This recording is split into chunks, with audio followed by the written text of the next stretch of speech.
How to log in blockchain wallet account. Hi everyone, welcome back to our channel. This is Rose from Create Login and Delete. Without further ado, let's begin. Launch a web browser on a device. Now click on the search bar at top of the screen and type in blockchain.com. Press enter on your keyboard. Then you will reach on the official interface of blockchain where you will see the login button at top right corner of your screen. Click login button.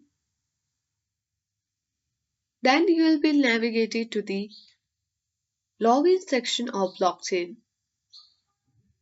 where you simply need to enter your email or wallet ID and password. You can even scan QR code to log in. And once you have entered all the credentials, click on continue button to log into blockchain wallet account.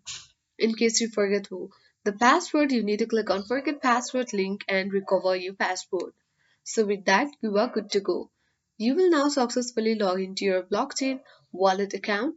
I hope this guide was helpful. If it was, then do like, share, comment, and don't forget to subscribe. Thanks for watching, and I'll see you in the next video.